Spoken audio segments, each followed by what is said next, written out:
Hey, everybody. We've made it.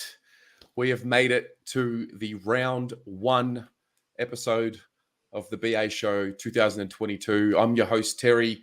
I've got Pommy with me. Hello, Pommy. Hey up, how are we all doing? You right? Wow, we've made it. After all that waiting and all that uncertainty, there's still a little bit of uncertainty, but it's round 1 week. It's here. It's actually here. It's so close, you can almost taste it, isn't it? It's exciting, isn't it? I mean, it feels like a lifetime ago, doesn't it, since our last game? It does. It does. I mean, it's this time of year, the imagination runs wild. The old adage that the off-season is the Carlton final series because we don't usually feature in the final series, but the anticipation is absolutely there. And I think after we chat a little bit about Saturday as well, I think it was there even more. And the big unknown, the big questions get answered this Thursday night. It really all begins. How are you feeling in anticipation of the big one? Relaxed, man. Honestly, I'm ready for war. I'm ready for you to blow the whistle and send me over the top. I'm ready. I want to know what's at the other side of the parapet. George has nailed it here. Here we are again, full of hopes and dreams. Could not have said it any better, George. I'm going to play not a new intro, but Willem has put together a beautiful masterpiece to hype us up for the season. And I think it really is the only way to start this show. So I'm going to play it now and we'll get this going.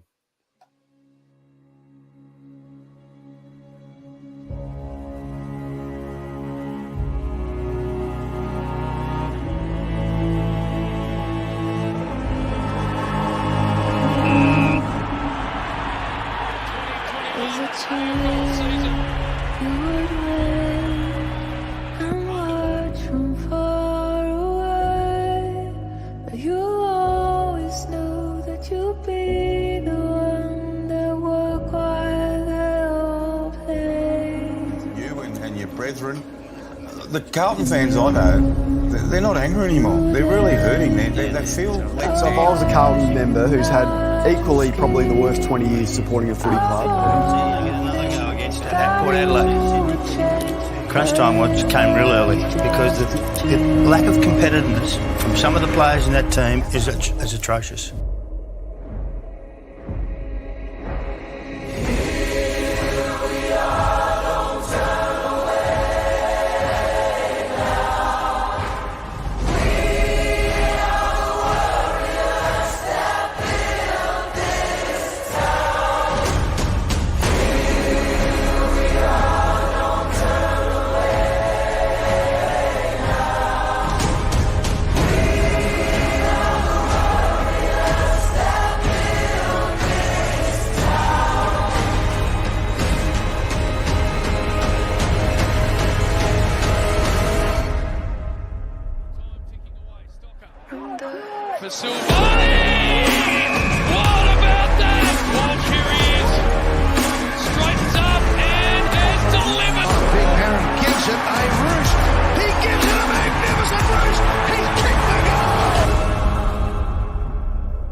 Mate. Fucking hell.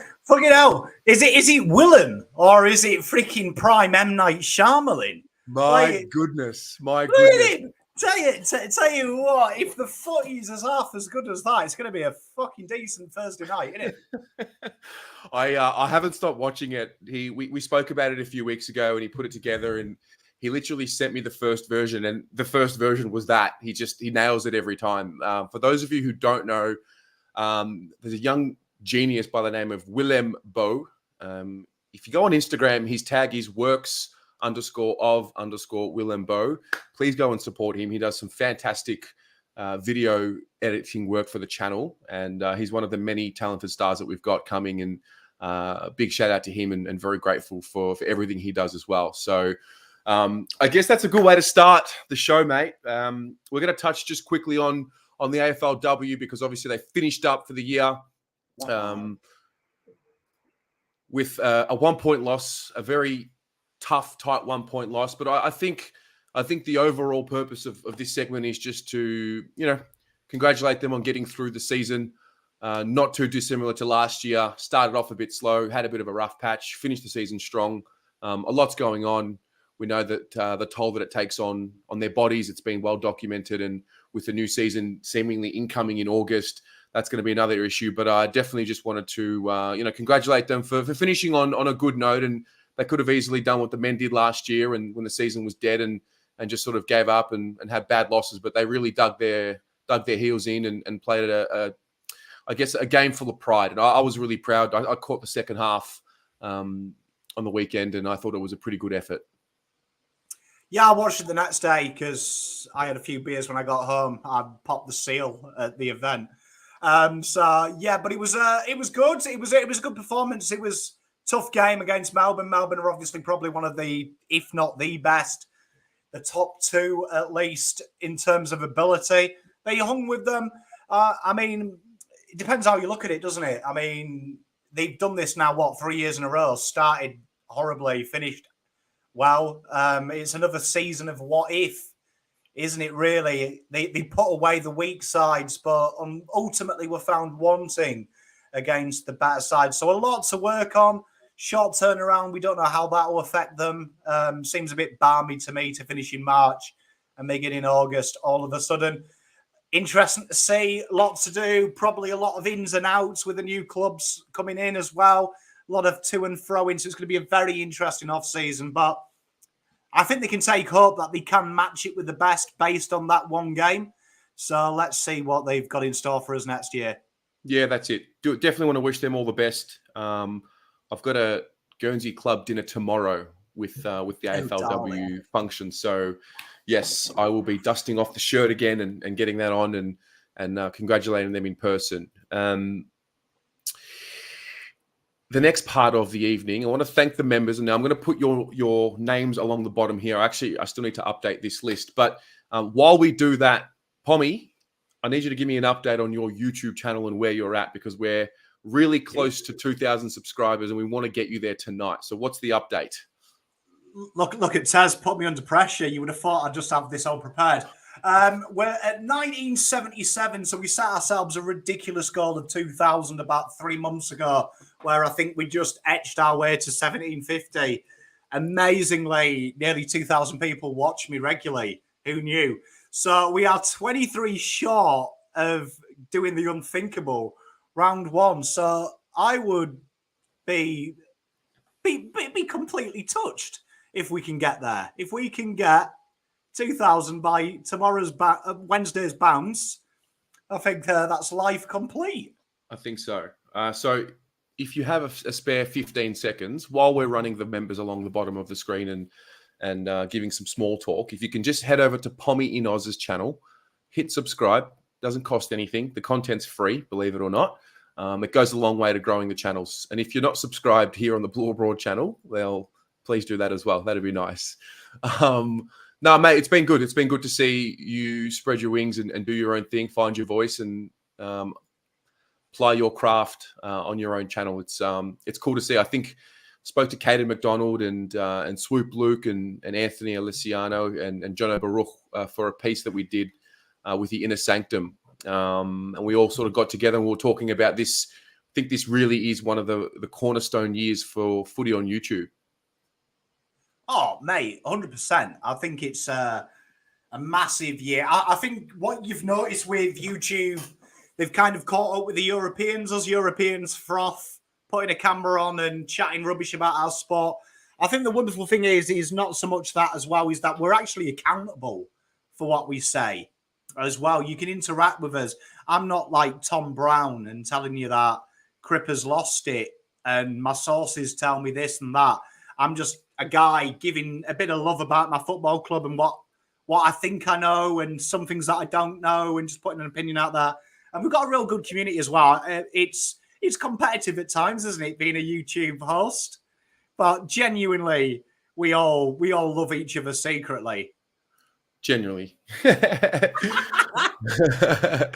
Generally. I want to talk a little bit about Saturday. So for those of you who couldn't be there, I'll give you an update. We actually had the first ever event for the Blue Abroad community. We had the season launch event.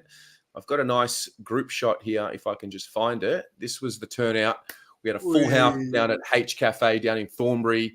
It was just really cool. I think I probably met 30 to 40% of the people there previously in person, but the rest I hadn't. And I think, Pommy, you hadn't met many people as well. So it was really special to see everybody in the same space. From all reports, there was plenty of food, and even food was even getting taken home as well. And I think it was a raging success, and I think we'll have to do it again.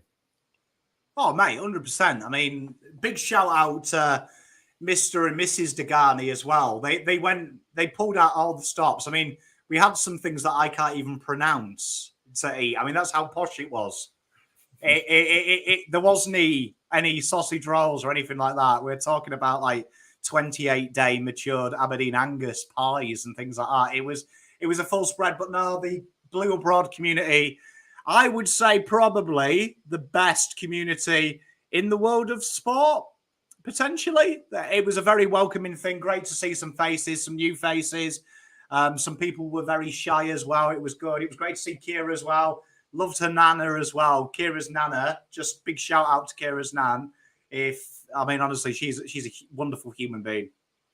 She is. Everyone is. I think that's the other part as well. It was a few nervous faces as well who were meeting people for the first time in the flesh. But I think once you spent that first 5 minutes saying hello and getting comfortable, it got pretty good from there. So very humbling to see everyone there, and I'm sure we will do it again at the end of the year for the end of season, hopefully celebration, not commiseration. There were some good-looking Italian guys there, I've got to say as well. I've got to say, there was a lot of good-looking people. I was definitely a solid 4 out of 10 in that group. Yeah. We've got Edders here. This is a good statement, because I think a few people say it. Weird to see it's still called Blues Abroad, or it's Blue Abroad, when you are back in Melbourne. So Blue Abroad. Abroad does not necessarily mean people that live overseas. Abroad just means abroad, a wide-ranging area. It's the second definition of the word. So it's not necessarily about one person. It's about all of us. So I'm glad to clear that up for you, Edders 89. It's also an English class as well. We're here to educate, mate. We're here to educate.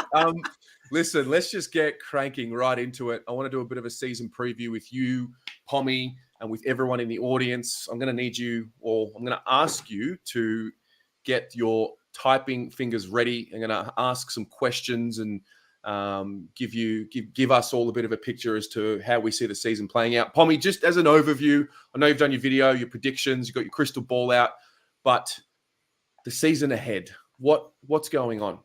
Give us a piece of your mind. What, in the terms of the whole AFL or just Carlton? Just Carlton. We finished 6th. I've come back from the future. I've got my DeLorean. We finished 6th. We start off well. I think Thursday night, understated, is probably the most important game Carlton have had for a decade. And I think from development, that is my field of expertise at work. The hardest thing any human being does is when they put their practice into application, and it's the first time they ever succeed that hurdle. I think you look at the cold, hard facts, we have only got an appalling amount of players on our list, 11 players who have ever experienced a round one win for their club. So, and only one of them is a Carlton Blue, and that's Ed Kerner. He did it many moons ago. You're going way back. Carlton have only ever led at half-time in a round one fixture twice. You go back to Port Adelaide and you go back to Richmond 3 years ago. Carlton, aside from that, this round one fixture is literally kind of a microid of what's to come.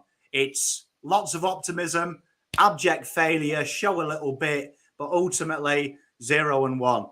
And I think that this is a huge, huge game mentally, psychology-wise for these boys.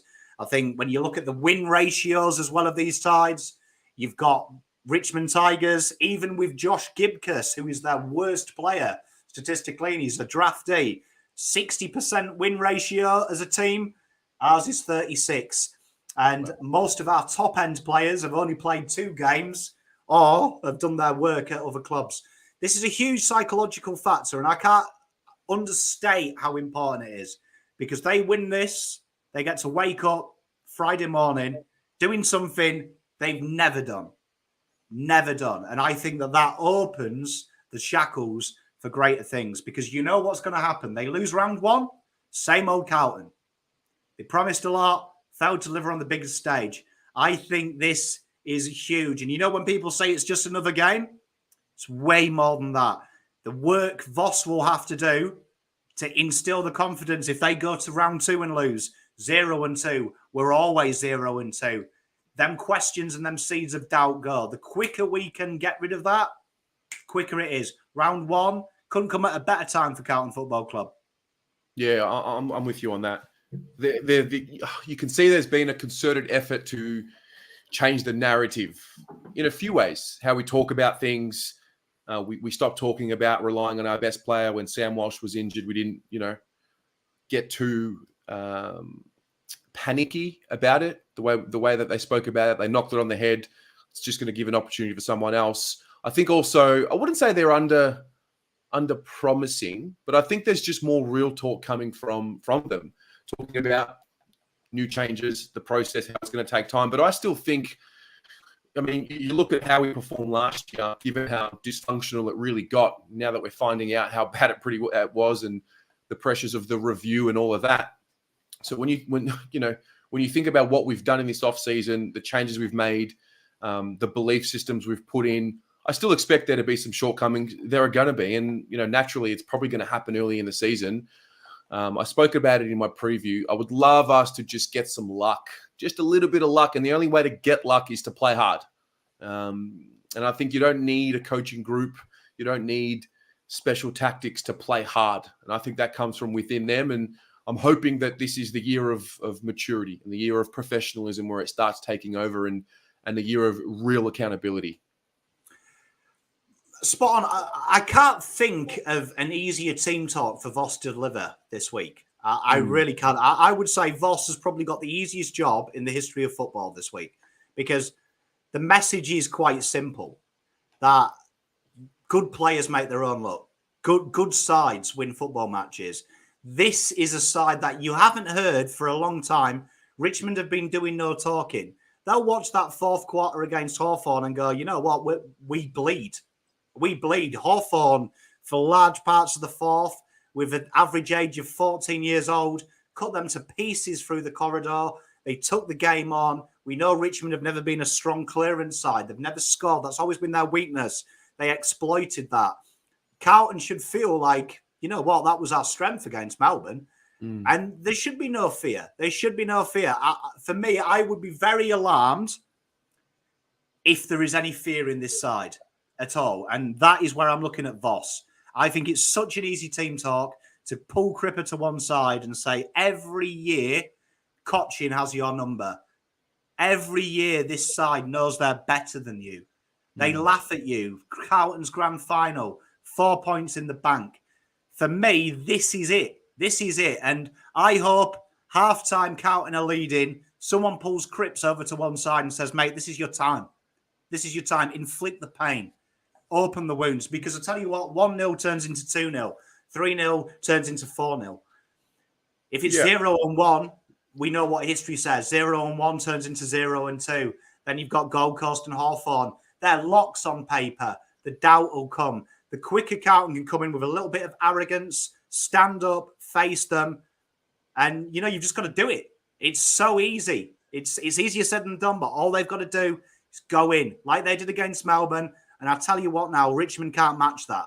They've proved that in their preseason. If preseason's anything to go by, and statistically, preseason tells us a lot about what's about to come. You've just got to know what to look for.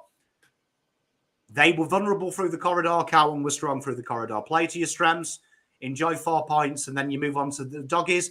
And the Doggies, even when we were shit, we matched up on them. And I tell you what, at 1-0, tell you what, imagine how big them players are going to be. Patrick Cripps suddenly feels like he's 8'5". Harry Mackay thinks he's 10 foot. Charlie Curnow thinks he's Tony Lockett. When they're 1-0, they will feel so good. So good. Yeah, you touched just something on there about being serious. And I look at the photo behind you. I've actually got mine here as well. Mark it in. The club pulled out a few photos of Crippo. There was a special photo day of all the captains, and I liked what I saw. There was a photo like this with Cripps looking real serious, and there was a photo of him smiling. And I think I sort of just thought to myself, would love to see a little bit more angry Cripps. Obviously happy in his mind and mentally strong and his well-being okay, but to turn that switch from young up-and-coming superstar to real serious professional, and to get a little bit more energy like what we can see in that photo behind you, I look forward to seeing that as well. Mate, that the guy behind me right now, that's the Winston Churchill of football, I tell you. If he's my captain and he's looking like that, I've done him a bit of favours in Photoshop, but if he's looking like that at me, I'm going through a brick wall for him. You know, we've got Doc there. Do you know what I mean? Doc, I know the comments are announcing he was in my 22 as well. Few of you slated me for saying he wouldn't play. No surprise, motherfuckers. But I think you've got Doc there, you've got Cripps there. I tell you what, look at that man. And you saw him against Melbourne. No longer did Cripps fanny about trying to have a wrestling match with people. He was a leader. He was like, you know what? I'm bigger than you. I don't have to wrestle you. I'm already the man. I'll kick your ass on the scoreboard. That's where it counts. I'll never forget, I had a beer with James Cousins at the Hawthorn event. I've never felt physically sick before. And James Cousins goes like this to me. I asked him the question, here, mate, who's the toughest midfielder you've ever played? And he goes, without a shadow of a doubt, Patrick Cripps. And I was like, oh, is he the best? And he was like, no, he's the most intimidating. But he was like, he's the nicest guy when you get to play with him. Like, he helps you up, but he's so intimidating to look at. The hardest guy that I play is Nat Fife. Lovely guy off the field, but I don't like him on the pitch. And that hurt me because I'm thinking, you're telling me you first saw Cripps and you were like, oh, fucking hell. Look at the size of him. He's going to kill me.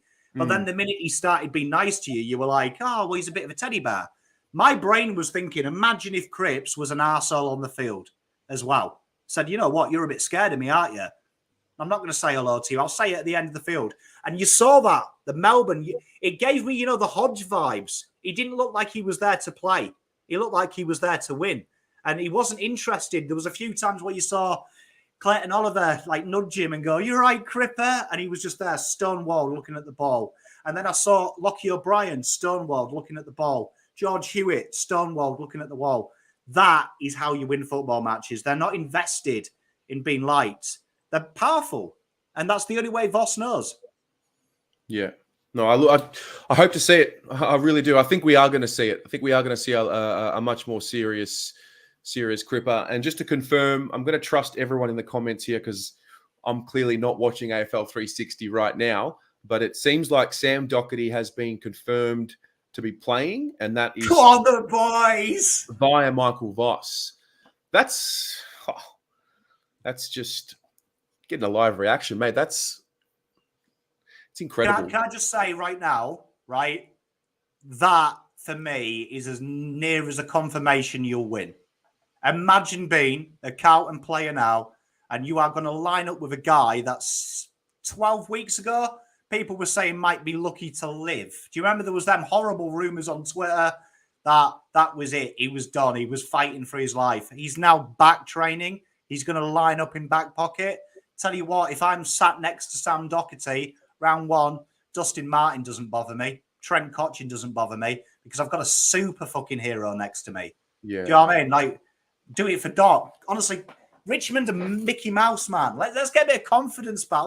Sick of hearing about fucking Richmond. 4 flags. Carlton always lose. Who cares? You know what I mean? Yeah. If it doesn't happen now, it's never going to fucking happen. Right? No, I'm sick of talking about it. You beaten Melbourne. You battered Melbourne. It's 2 quarters. Destroyed them. They wanted to win. They've confirmed they wanted to win. Why can't you beat this side? They're not relevant anymore. They're not relevant anymore. They ain't going to win a flag.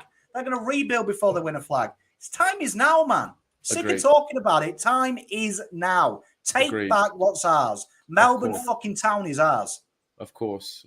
I think Jacob Wiedering spoke about when Doc plays and how that's going to be an emotional lift for the team. And I think now that we've got the confirmation that he is going to play, I look forward to seeing that. I want to see that in real time.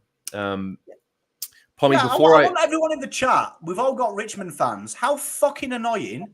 You've all got a Richmond mate who froths it. He'll send you a text about this time saying, "You ready for the granny in a couple of days?"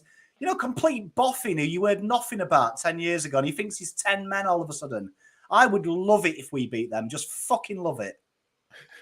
Well, people are going to watch us hopefully beat them on Thursday night. You're going to be doing the watch along here on the channel.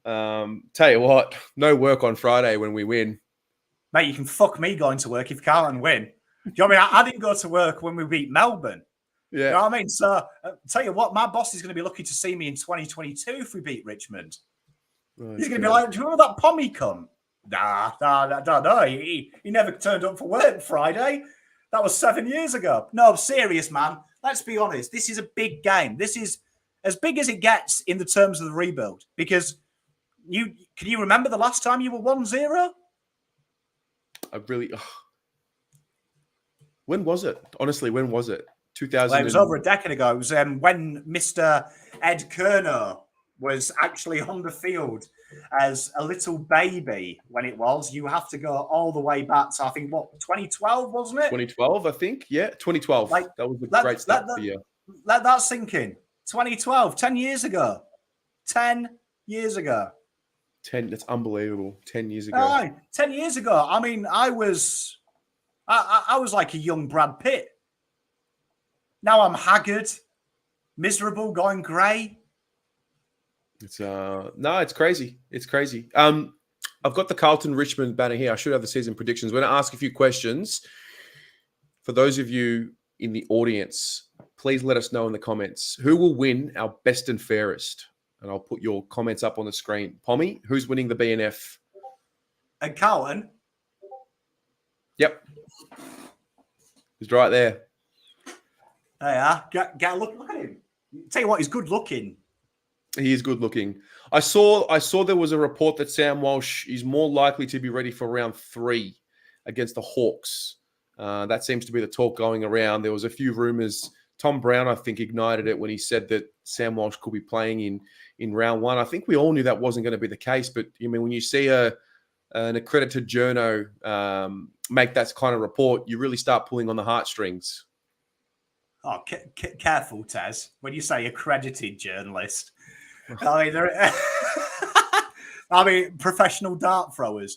I mean, obviously, my thoughts are shelve him. Do you know what I mean? Shelve him. And you know what? Worst case scenario, Carlton 2-0. And then Walsh can just turn into Tom Mitchell and just have 30 cheap possessions while Chera and Cripps dominate. So, I mean, how good will that be? Baptism of fire, he comes back round 3 after all the hard work's done. Imagine being able to say that to Sam Walsh. You know what, mate? We got you 2-0. You'll be right. You know what I mean? Just have a run around, bruv. Yeah. Next question. Who is going to lead our goal kicking and how many will they kick? Fuck it. Charlie Curnow, 61. Charlie Curnow, 61. Mate, Charlie Curnow kicked 61 and we're probably playing in a granny. Well, I did my preseason predictions. I did have it the other way round, but a few of the guys in the comments talked me into it. Curnow, baby. He's the new Dwight York. He's the new Dwight York. It's such an unknown. It's so weird to be talking about Charlie Curnow in that way. Like, it's such an unknown how he's going to be and what he's going to look like. And obviously at the back end of last year, he was severely underdone, had done no preseason. He worked his way through the season while everyone was still playing. I mean, just to see the two of the big boys out there again is really special. Mates, massive. I mean, we've seen it, 6 times? Mm-hmm. 7 times? And Sauce, when he did these deals, this was like meant to be our future life, wasn't it? And yeah. Do you know what I mean? We have no chance. I mean, it's a bit like my birth father. Do you know what I mean? I was promised a lot and then just never saw him one day. That's what it feels like, having flashbacks to my childhood. But hopefully they stay together. But I'm telling you now, Richmond, tell you what, I bet that's the unknown for them. They just don't know which Charlie's going to turn up. And I think with Haz, I think that's a huge thing for Harry. He's got a mate. He's got someone to do it and to take some pressure off him. Because at the moment, it's easy. You saw Melbourne. They knew what was going to happen. Long bomb to Harry. Harry did exceptionally well because we started to see him bring it down to the advantage of Dirds, who I do think is going to kick a lot of snags from that because it looked like Harry was actively looking for him. You throw Kerno into that mix, though, makes it a lot harder to defend. You can't leave Kerno free. Yeah, very true. Pommy, I'm going to pull you out for a sec. Now, for those of you watching at home that like extra content, tonight's your lucky night. You would have noticed the season preview videos for every player. We're going to finish them off live tonight. So basically, the Blue Abroad show will go officially from 8 till 9. And then from 9 o'clock onwards, we'll do a live season preview for those remaining players. So if you want to play along with us and get interactive, you can. Pommy, you'll be back to join me for that. See you at 9 p.m. 24-hour fest. Yeah. I'll see you at 9, mate. Look forward to it. Okay, I'm going to bring in Paolo. Here he is. Tez, hello, mate. You got me? I've got you loud and clear, my friend. How we doing? I'm very well, mate. I'm just getting prepared to get stuck into some tucker, mate. We've got the barbecue going here. There's a whole host of us, although not many footy fans here, so I'm the only one flying the blue bag of flag. But it's crept up on us very quickly this round one game, hasn't it? It has, mate. It has. I wanted to get you on for about 10 or 15 and just gather your thoughts. I know that you filmed the jumper punch. Yes. Actually, before you start, I've got two things to show. I'll show the first one now. Just a little promo for the jumper punch. Stand by. If you thought I dominated when I played, and I was courageous when I played, where do you see the boys from the jumper punch? Tuesday, 8 p.m.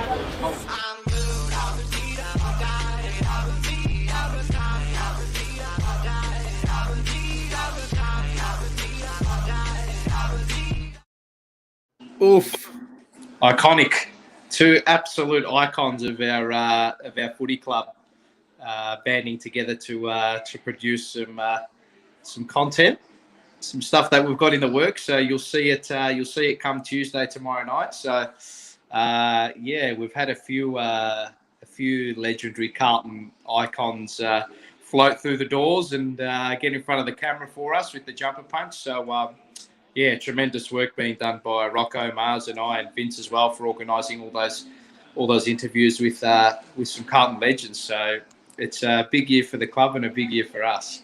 Absolutely, it is. I think everyone in the audience needs to really watch out for what the jumper punch will do this year, because I think you're going to break boundaries that have not yet been broken. No, I think the club's going to be envious of us as well, just quietly. I don't know about maybe that. Some mainstream media channels might be trying to poach us off your channel, mate. Maybe. It's going to have to come at a good price, mate. We're going to have to get everyone. I think so. Minimum 6 zeros, I reckon. Agreed. Mate, talk to me. How are you feeling? We've got a game in a couple of days. Do you feel that there's some genuine momentum building and we're not trying to create it? I feel sick, if I'm honest. I feel sick. Actually, I had the butterfly moment today, just quietly.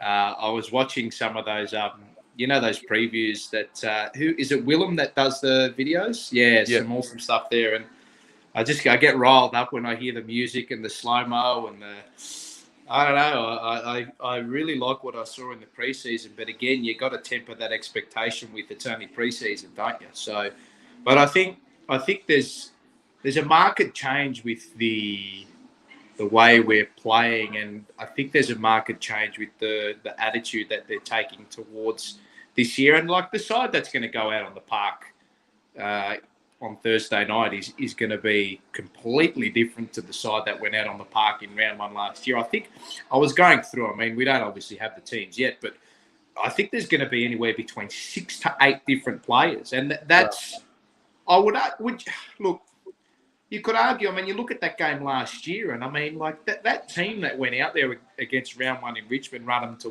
within 5 points in the last with 10 minutes to go. So I would argue that the Tigers have progressed since then, and we've arguably become a better team, better coaches, better midfield, better players. We get Charlie back. Durden and always look like they're going to lock down that small forward spot. So, look, I mean, you can think about it, with regards to hopes and dreams. So I hope we win. But if you look at it realistically too, I think we are a massive chance this Thursday night, a huge chance, and that's not just me with my Carlton hat on. I mean, it is to a certain extent because we're all like that. But I think for the first time in a long time, I've been quietly confident heading into round one. It's not, I hope we win. It's, I genuinely believe, because I think if we don't believe, well, how the hell are the players going to believe it? 100%. Yeah. I would love to hear Vossi's pre-game speech. I know we won't, unless they're creating some sort of a documentary without us knowing that it'll come out next year. But I'd love to know what the true inner belief is of the group, and how they carry themselves. I guess we're going to find out. We're going to try and judge it based on their body language and the way they compete on Thursday night. I'm confident we're going to have a good showing. I'm confident that they are all playing with a point to prove, and I'm sure they've got their own personal pride that was really hurt last year, and they really let everyone down, and they let themselves down more importantly than anyone else. Obviously, when you play for Carlton, you represent so many people, and so obviously to let that down as well. And talking about the potential of the group and the talent, and you touched on as well. We're going to have players playing on Thursday who weren't even in the picture last year. I mean, Charlie Curnow won. That's a big one for us, just to see what this forward line is going to do. I mean, last year we talked about Levi was playing, Michael Gibbons was playing, these kind of guys. So it's not going to be an individual game. I think Zach Williams also missed round one last year as well because he was suspended. So, it's getting real. And I think as the hours tick and the more that we absorb and watch, the show tonight and you guys tomorrow night, the more that the butterflies kick in.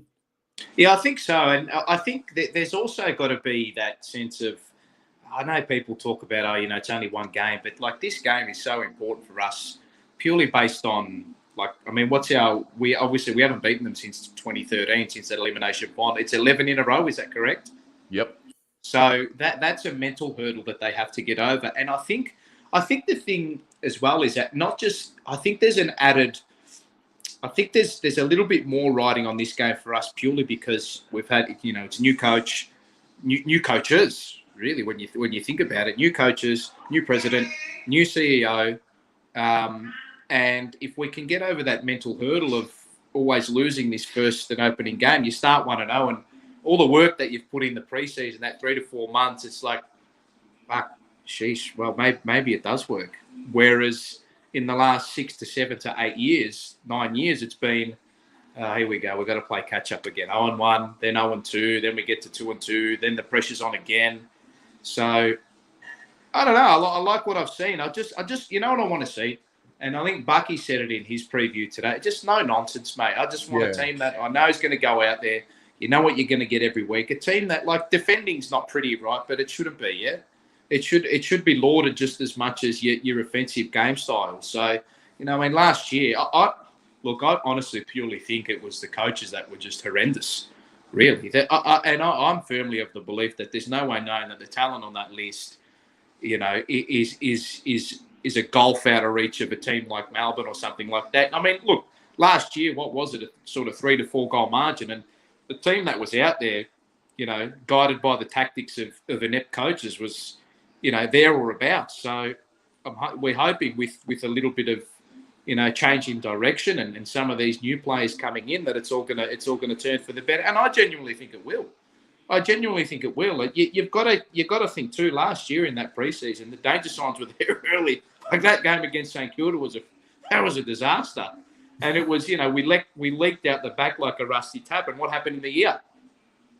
So you've still got to take some credence in these preseason games. But the big thing is going to be when that ball gets bounced on Thursday night. So our home game is going to be over 85,000 there. We're going to sound them out, hopefully. And don't forget, mate, they only finished the game above us last year. I know they had their injuries, but we did too. Let's not forget. So, and the market, the odds are just they're firming with us just quietly. So The smart money's coming in. It is. It might be mine. We'll see. You'll find out tomorrow night. No, that's brilliant. Well, just on tomorrow night. So Yes. I've got one more little promo to play as well. Yeah, just go to for give it, mate. people a bit of an idea as to what the Jumper Punch are dealing with this year. If you think playing on Dermy in the 87 grand final in 35 degrees was tough, wasn't as tough as a Jumper Punch. Every Tuesday night at 8 o'clock.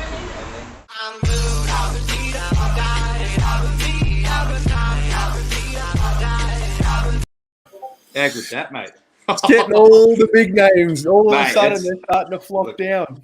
We only deal in quality, mate. What have we had? We've had Ken Hunter, Wayne Johnston, and David Rees-Jones. So, you know, they went all right, I think. I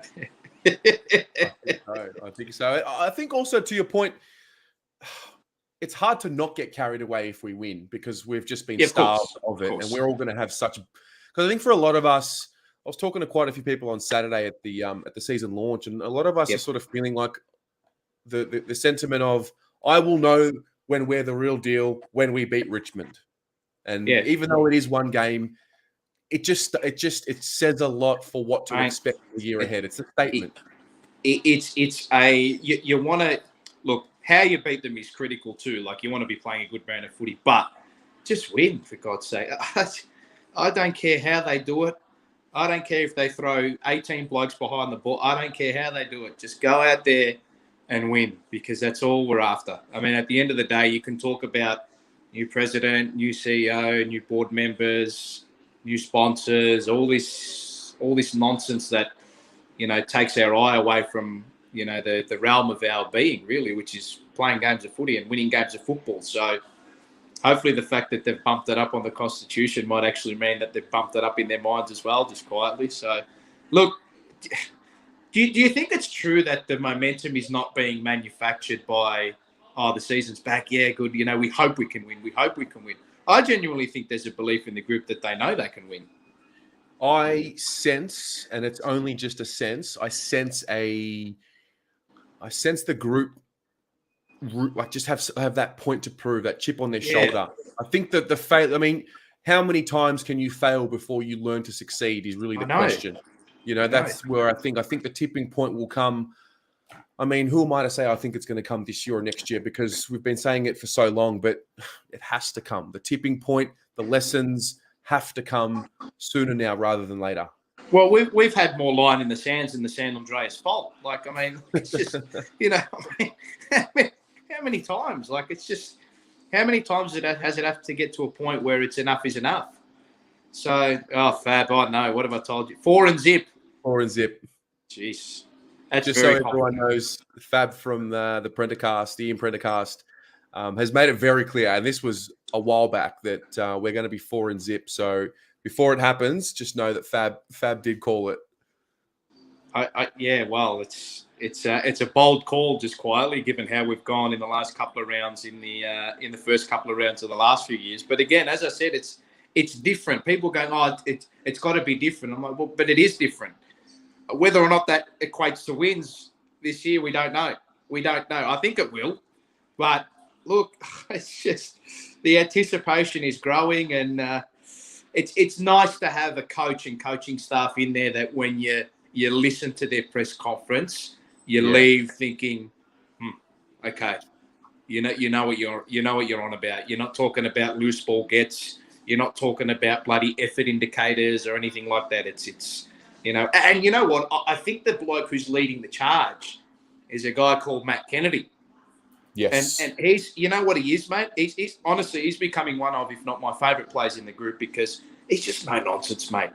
Yep. He hasn't got the flay, he hasn't got the hair going, he's tough, he's rugged, he goes out there, does what he has to do, he plays footy.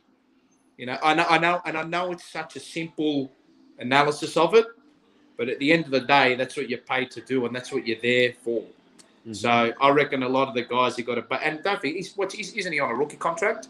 Yep. I think he was elevated to the senior list with the right. Yes, we drafted him, I think, again, didn't we, to elevate him to that senior list. That's right. That's him and Josh Honey, I believe. Yep. I think are the two. So, You know what? I'm going to say it here. If we win, we're going to smash them. It's not going to be a 1 2 point thing. It's not going to be that. I'm convinced it's not going to. If we win, it's going to be like that Carlton Collingwood 2012 round 3 type thing, where it's just the damn wall's ready to bust and the Blues are going to be back. I think that's what's going to happen if we do win. I love it. So, no, very good. Very good. Well, we're going to see you tomorrow night, 8 p.m. here on the Blue Abroad YouTube channel. yes. Good luck for the season ahead. Congratulations on what you guys have done in the first year. I think what you guys did in your first year of creating content together is just nothing short of remarkable. And I think I speak on behalf of everyone that we just can't wait to see what you guys have in store for us this year, mate. Thank you very much, mate. I appreciate it, and we're looking forward to it as well. I mean, as you said, we had the season launch on Saturday, which was, I mean, it's just phenomenal to think where it's all come from, and you have 50, 60 people gathering together in unison with the club and the channel, and it's just we've created such an amazing community, which is that's what it's all about, isn't it? It's about winning games of footy and going to the footy with family and friends and celebrating the good times. Hopefully there's some of that to come at 10:30 p.m. on Thursday night. I think there might be, just quietly. So let's hope it's all rosy from here on in. Finals bound, fingers crossed, eh? Love it. All right, Paulo. We'll see you tomorrow, mate. Enjoy the night, crew. Hooroo. Ciao. All right. Final guest of the night, Mr. Nick Wishart. Hello. Hey, big dog. I'm up and about. Paul start pouring the Kool-Aid. Pommy always has the Kool-Aid, and I don't know. I'm nervous, but I'm excited, and I get nervous and fearful. It's a range of emotions. I can't sit still. You want to talk about Kool-Aid? I'm ready to run through a brick wall right now.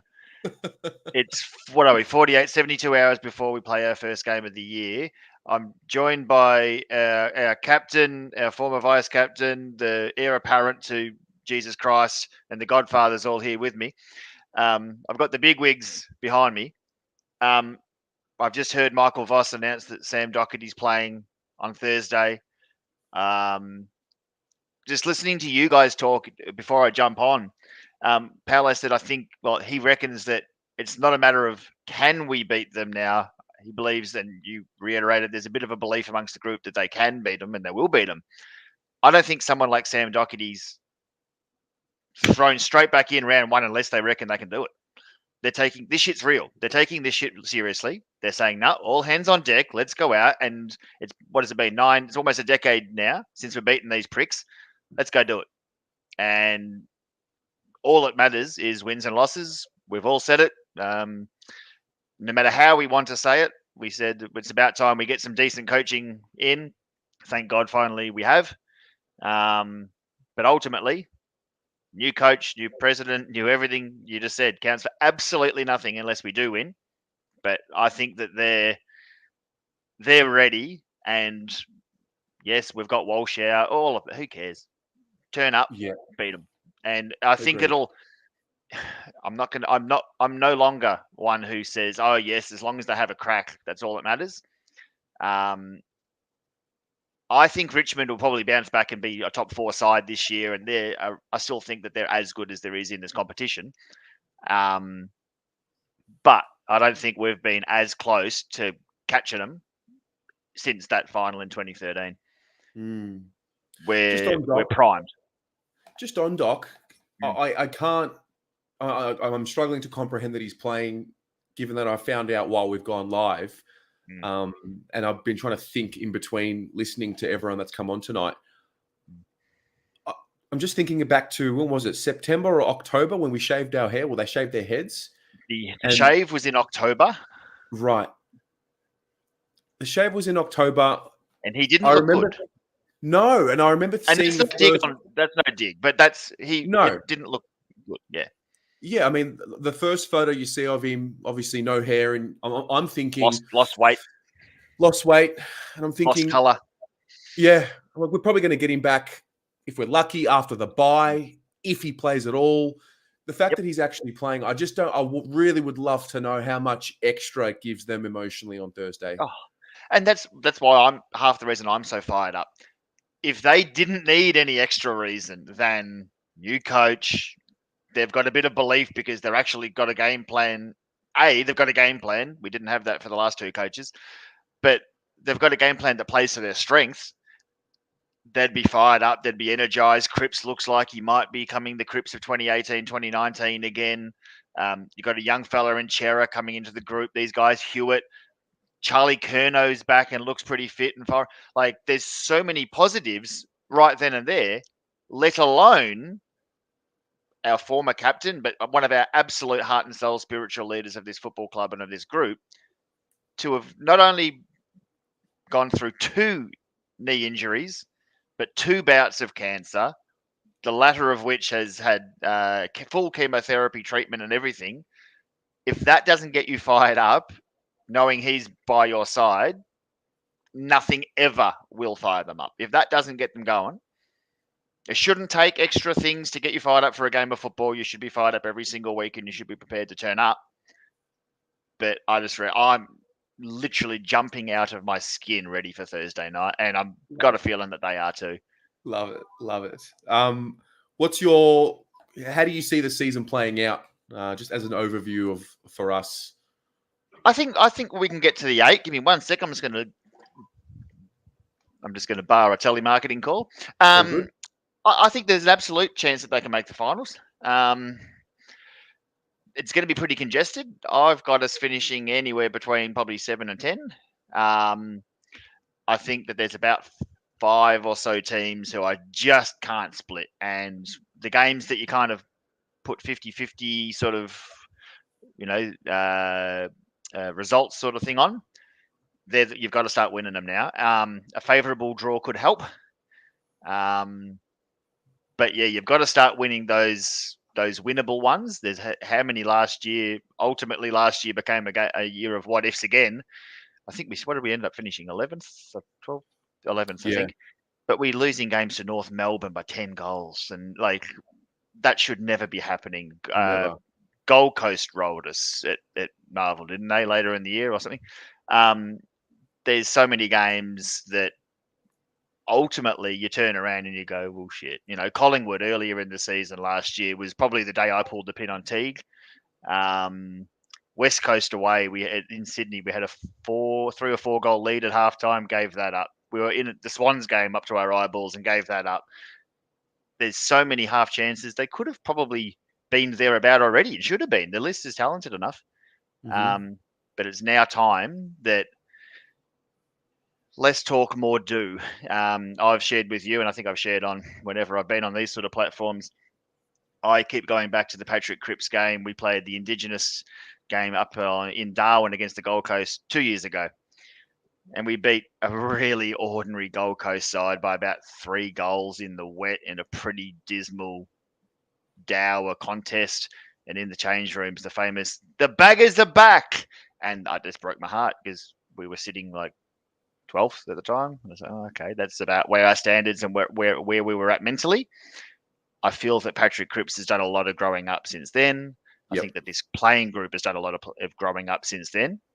And dare I say it, all the Doherty stuff that has gone on might have just been the penny that dropped for a lot of them. I really do think that Cripps, that has been one of the pennies that dropped. From all reports, he was one of a few, but he was one of the prime drivers of everyone, the whole list, get her head shaved and let's get behind Doc and do all of this. And I just think I've noticed, not only in the club's media, but external media, he's just done a lot less talking and he's kind of put his head down, bum up, and he looks to be in phenomenal physical condition for the first time in about 3 or 4 years. And I just think he's done talking and is ready to start showing everyone who Patrick Cripps is again. The bloke that we all know is as good as any player in the competition. Yeah. The quote last week from Cripper where he said, I've heard a lot about my body over the last few weeks, but I'm ready to let my footy do the talking. When I heard that on the airwaves. Yeah. 100%. And that I think speaks to, the mentality at the moment of the playing group. You just spoke about guys like Kennedy's one of a handful. I in the again, it's preseason games. They ultimately mean stuff all. But I was so impressed by Matt Owies on the weekend. There was one moment where he threw his head over the ball and caught a pretty big knock. to the head and was rattled for a bit. That caused a stoppage in our about 20 metres out from our goal when he had a 2-on-1 contest against him. Caused that stoppage. Cripps sharks the attack from, I think it was Jackson who hit the ball down to him. Cripps kicks the goal and it won us a goal. And in a pre-season game with not a lot on the line, he didn't have to do that. He didn't have to throw his body over the ball and cop a hit to the head. But not only did he want to do that to prove himself to a new coach and all that, he's got likes of Durden, Honey, now Motlop, Fogarty, Fisher, however many potential competition for one or two spots in that forward line. Pennies dropped with all of the group. They all know they've got to go now. When pre-season game or grand final, turn up. And I think that mentality is kind of infectious. When the leaders like Cripps and Wiedering and Doherty and Walsh start doing their thing, I think that that's contagious, and the rest of the group can't help but follow. Yeah, I mean, there's quite a few players on the list, I think, who want to have their footy do the talking. I think guys like Jack Martin, Zach Fisher, Will Setterfield, Lockie O'Brien, these guys are the ones that probably want to, within themselves, have their footy do the talking for them from now on, rather than the fans do the talking for them. Mitch McGovern, absolutely. Zach Williams. Zachy Williams, absolutely. There's so many guys who we all know they can play. And I think they know they can play for whatever reason, whether it's injuries or form or a bit of luck. Yep, a bit of luck, sure. But I genuinely think that sometimes you just need the opportunity to come for you to take it. Someone like McGovern, okay, well, let's not go into all of the stuff that's happened with the Liam Jones stuff. But if that's the making of McGovern, Liam Jones was on the chopping block. He was nearly gone, recreated himself, and became a very, very good footballer for the rest of his career, saved his career, and then became a superstar. This could be the making of someone like McGovern. Now he's got the opportunity and he has to go back. Just might be the making of him. Yeah. Mate, tell us a bit about the cheer squad and what's happening and what is about to happen. What's happening, mate? What can we expect to see from the cheer squad this year? It's about to go off like a frog in a blender. I can promise everybody watching that the cheer squad are going to be bringing more noise than ever. I promise more colour, more activity, more everything. We're really fired up. We've got our footy tipping competition, which everyone who hasn't already signed up, please do so. 3 amazing prizes. So we were sick of telling people which prize would you like if you win. We just said, screw it. We're going to give the same prize for first, second, and third. You win our major prize. So a team signed Guernsey for first, second, and third this year is how well we're going. So all of the details are on the Cheer Squad's Facebook page and website. Oh, thank you. I think that's my beautiful wife down there commenting that one. Awesome job. How's that for synchronicity? We're really organized. We're like a Michael Voss outfit. We're really organized. But we're going from strength to strength with the Cheer Squad. We've got our first banner making night on Wednesday. And by the sounds of it, we're going to have a few people there, which is awesome. We now hearing the news about Doc, we might be doing something special for Doc as well. We're going to have more noise, so everyone likes the drums in the cheer squad. We usually have 2. We've been given AFL approval to get 4. I don't know whether I'm allowed to be announcing that publicly, but we are stuff it. We're going 4, so you can expect noise, you can expect colour. Cheer Squad's up and about. We've got a raffle this week. Everyone loves the Cheer Squad raffles, and we're raffling off a signed Eddie Betts Guernsey. He's not with us anymore, but the man will be Carlton forever. So yeah, we're absolutely raring to go. Shattered that the AFLW season has finished prior to finals, but our focus now that the AFLW season has finished turns squarely to the men's comp. And I mean, Paolo said it before, we won 80 to 85,000 there on Thursday night. Well, even if there's only 30,000, there won't be, but even if there was only 30,000, we're going to make it sound like 85. So we're jumping out of our skin, brother, and all we need now is a win to back it up and make us even louder. Yeah, 100%. No, well, look, I look forward to the year ahead. And for those at home, so just so I'm clear, to get into the tipping competition, you still go to this website here? Yep. So this website will be able to you'll be able to pay for your entry, $25 to enter the tipping comp. But in the same link, it'll have the link to the tipping actual competition itself, which is on footytips.com, I think it is. Yep. But all the details are there. It's spelled out. If you have any issues, anybody with either payment or getting into the comp, whatever, inbox us. The Cheer Squad has countless inboxes, probably hundreds per week that we respond to. We're like a frontline service, but that's what we love. We love the wider Carlton community. Terry, congratulations, by the way, on your launch on the weekend. It was incredible to see such a massive turnout for you guys. But things like this, the wider Carlton community, seeing Carlton fans come together and seeing Carlton people celebrate Carlton is what we're all about. So anyone who does need help, hit us up. And also, if anyone's having problems with their downloading their ticket off their app, the Carlton app, we're getting a lot of correspondence about that. So please hit us up if you need help. We'll help you out. So baggers, we're up and about, and we really want to see everyone else in the wider Carlton community fire up, because in the famous words of Patrick Cripps a couple of years, the baggers might just be back. Absolutely. No, well said. Well said. I will speak to you soon. I'll definitely see you around on Thursday, and all the best, mate. Man. You too, brother. All the best. Go Blaggers. All righty.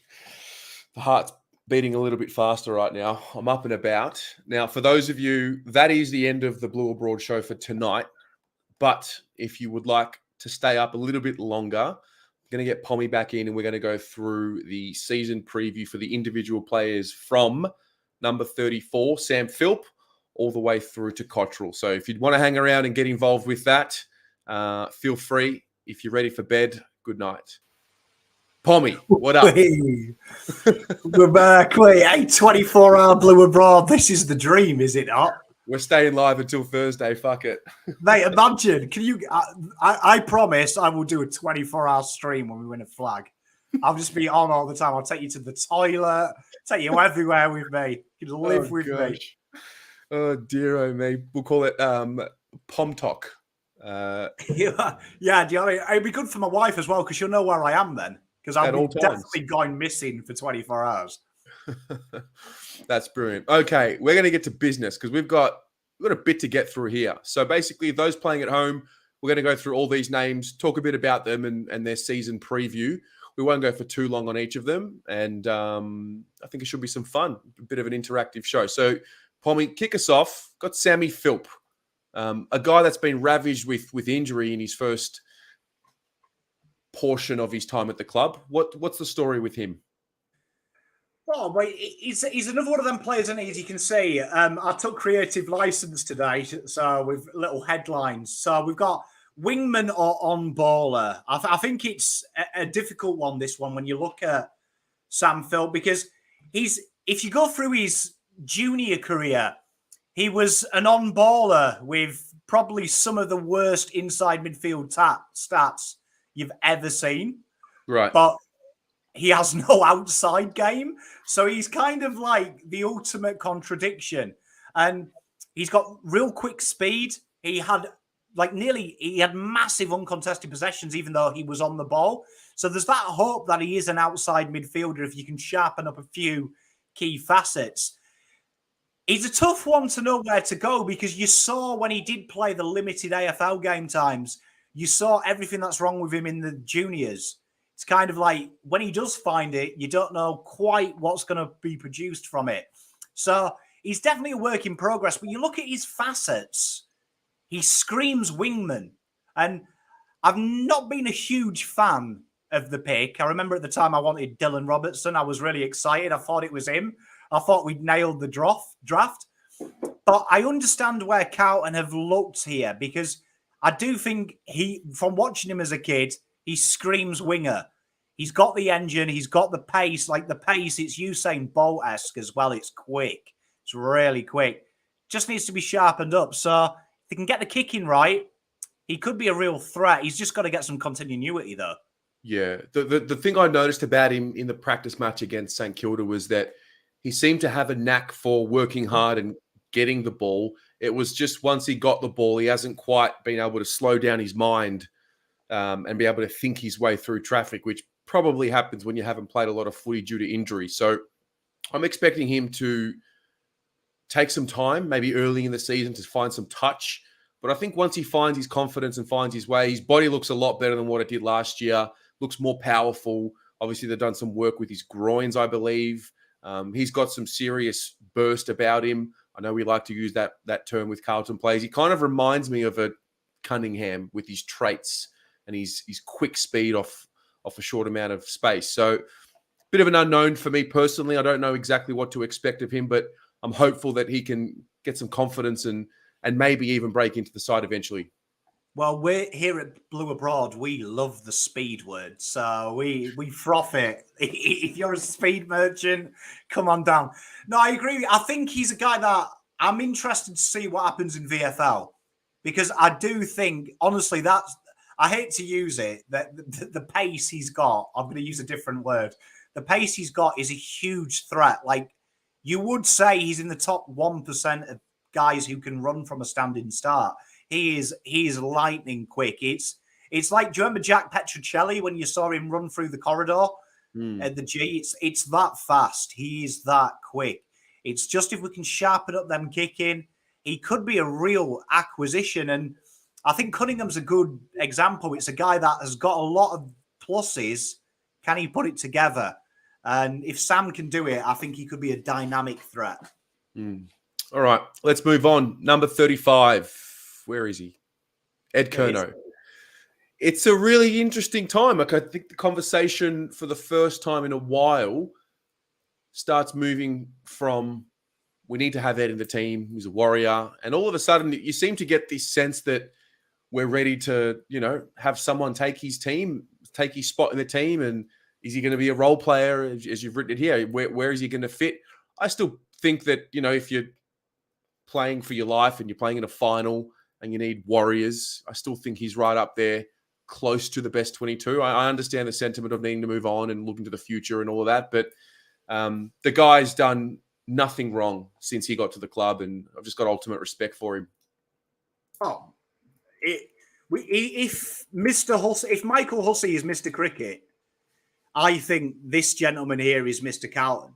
I think he personifies to me everything I expect as a bare minimum to play for this football club. And that is someone that Ed, I think he'd be the first to admit, not the most gifted with the ball in hand, not the fastest, not really anything is exceptional about Ed, apart from one thing, which is the most important thing: work ethic. Yeah. His work ethic is Brownlow worthy. It's all Australian. He puts in 100% and he gets out maximum from it.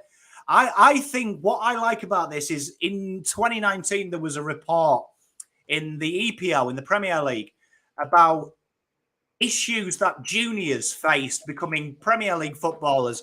And it was less than 1% who were signed to under 18 contracts would make it just in football alone. Regardless of what club, less than 1%. And one of the big findings in this review when the government launched it was players weren't learning what was needed. So what they did is they started bringing players back who were 35, 36 to play with them regularly. So Paul McShane is at Man United, a guy that is a consummate journeyman. But one thing that he's always been praised for is his work ethic and his training and his application. And basically his role is to play with the under-19s and pass on what he's learned about the mistakes he's made. And because it's coming from a player to player, seems to mean more than when it's coming from a teacher or a coach. And I think Ed is the capital city of that. Imagine Ed with the VFL, make him VFL captain or whatever, and he is the example because he works hard in training. He's grafted. He hasn't got the skill set of the other guys, but he's always brought that work and he's hungry to learn. And if we can get that into, say, a Paddy Dow, imagine how good he could be. A Lockie O'Brien, imagine how good he could be if he had his work ethic. I think that's key. I think he's a bit part player, and I think if Carlton can get to the bye and this gentleman isn't in the side, that's a huge plus because George Hewitt can do whatever Ed Curnow can do with class. With class as well, which is Ed Kernow's limitation. But having him around the club as that example is huge, I think we also sometimes get caught up in this mystique of, oh, if they're not in the best 22, then that's it. They've got to retire. We can't have them on the list anymore. And I think we need to probably start thinking a little bit more about what's happening in the AFL this year. There's a new variable to the mix. COVID, health and safety protocols. Tim Kelly just tested positive. He won't be playing round 1, just like that. So I'm thinking if Ed moves away from being our 19th to 22nd player that you pick, and if he moves into this bracket of 23rd to 27th player on the list, starts going down the pecking order and others start getting on top of him, it is a good thing. It's a positive thing. And then if we get to a situation where, touch wood, someone like a Cripps or a Kennedy or a Hewitt go down with health and safety protocols or injury or whatever, if Ed Kernow's coming in to fill a role this year, I'm a lot more confident than last year, whereby Ed was missing a game, for example, and someone was filling in Ed's spot. So I think there is something that's starting to move here. Well, I've got to say, being on the Carlton inside of social media like yourself, Terry, we saw what happened when Sam Walsh was announced out. Twitter went into meltdown. And the big question was, who's replacing Sam Walsh? So let's just put it on the other foot. Can you imagine a scenario 2 days before the game? I don't know, George Hewitt, like you say, goes down. Matt Kennedy goes down. Imagine how you'll feel knowing Ed Kernow's coming in over Paddy Dow. Do you know what I mean? Let's say that. Who would you rather have? Because you know this gentleman is going to give 7 out of 10. Bust arse while doing it. So I agree with you. If this is the worst player we've got on our list, Jesus, we're laughing, aren't we? Yeah, agreed. So just for you guys at home, how many games do you think Ed Kernow will play this year? Just type a number in the comments so we can get a bit of a gauge for what you think. Pommy, how many games if you had to put a prediction on it? I think Voss is smart. I think this guy might come in when needed as well for certain matchups. I wouldn't be surprised to see him play for the Doggies. So I'm going to say 8. 8. Yeah, I had 8 or 9 in my head. I think 10 would be a stretch. And it's just crazy. I mean, the funny thing is, I think he'll trump our expectations and probably play more. And that's just been the story of Ed. An overlooked guy, an underrated guy, outperforms everyone's expectations. And I hope he does it again. I hope he earns himself more games than what we think he'll play again. I think he's built for this role, though. I think he's built for this role. Genuinely do think he's built for that role of pushing the standard, because that's one thing at Carlton Football Club has been abhorrent: standards. And he, for me, is the standard, the benchmark. Mm-hmm. Interesting. All righty, we're going to move on. We are going to move on to number 36, Josh Honey. A lot of hype about this guy. He's an exciting one for the future. We saw him feature towards the back end of 2021, showed some promising signs, bit of X factor. Pommy, you've been on this guy for a long time. You even mentioned him in our draft preview video before we drafted him. He's going to miss, if I've got this right, I believe he's going to miss the first 4 games with injury. So he won't be back playing until round 5. And then by the time, if he's good enough and playing well enough and gets enough games under his belt, you would expect him to feature in the AFL later than that. Where is he at and where is he going to play? Because I think a lot of people imagine Durden and Owies in the team with Jack Martin and Zach Fisher as our small/medium forwards that we name. So where does Honey fit in this mix? Well, we know that I've loved Honey for a long time. I think Voss will be gutted when you look at Martin at the moment. Josh Honey, I think, has got his number. I think if I'm Josh Honey and I'm his coach, I'm saying, mate, chase him out of the side, because I think that's his spot. I think that's where he plays the best football as well. When he was at the Jets, and I remember doing that rookie pick video and saying I'd love us to have a sniff at this guy. Since he's come to the club, you've seen why I enjoyed him, because again, he's a bit like the Ed Kernow. Work rate, nothing's too hard for this guy. He will be a sponge. He will listen. I think for me, that's his best role. High half forward, try and be a little conduit to the midfield. He's going to bring you that tackle pressure. He's going to bring you all that. He can also slot up with a goal. You saw them, Durden and Honey linked up beautifully towards the end of the last. They've got like that synergy. And I think Honey, at the end of the year, may put that little bit of pressure on Carlton's list management in what do you do with Martin? If he doesn't quite succeed, is he trade bait? Question mark. So that's what I'm looking at from this kid. I'm with you on that. If he's going to break down the door and take someone's spot, let it be Jack Martin. From the standpoint of it's a pretty high ceiling for him because Jack Martin's a very, very good player when he's playing and when he's healthy. But Honey really is that X factor type half forward that Jack Martin is. Now, do you play two of them? I don't know with the makeup of our forward line. I really like what I see from Always and Durden together in that forward line and what it does for our pressure, which alleviates the pressure off the midfield, which alleviates the pressure off our defense. So it's a watch this space, but I think by the end of the year, this will become a serious selection headache for us. I think this is a huge call, but we know I love Josh Honey. But in my honest opinion, I think Josh Honey is better than Martin can ever be. And I go back to when I went 2019, when I saw him play Western Jets. Remember, it was bucketing it down with rain. One of the worst days I've ever seen. And this kid could pick the ball up off the ground, covered in mud, and just pick it up. No fumbling. He's super clean. He works hard both ways. And I think something that Jack Martin's probably got on Josh Honey, probably the ability to kick 4 or 5 goals. I don't think Josh Honey's that type of footballer in that terms that he'll kick in bunches. But Josh Honey will steadily give you 16 touches a week and a goal a game. He's that consistent player with the potential to have them big games. But his worst game will always be better than Jack Martin's worst game because he looks to get in the contest where, don't mean to be nasty about Jack Martin, I do get downhill skiing type vibes at times when I watch him. I feel like he's the kind of guy that ices the game. When you're 3 goals up, he gets 8 goals and suddenly it looks pretty. Where I think Honey will be in there in a shift. If I was in the trenches, I'd want Josh Honey next to me because I know he's going to get in it. So I think, like you say, round 12, round 14, if this guy can push him out, it gives Austin a few options when a big brand name like Martin may be used in some maybe 23, 30 picks that Carlton can maybe play a bit around with. So I like Josh Honey. I think he will be a first teamer. Okay. Next up is Jordan Boyd. I'm going to be honest. He has surprised me this preseason. I wasn't really sure what he was when we brought him to the club. Neither was the club.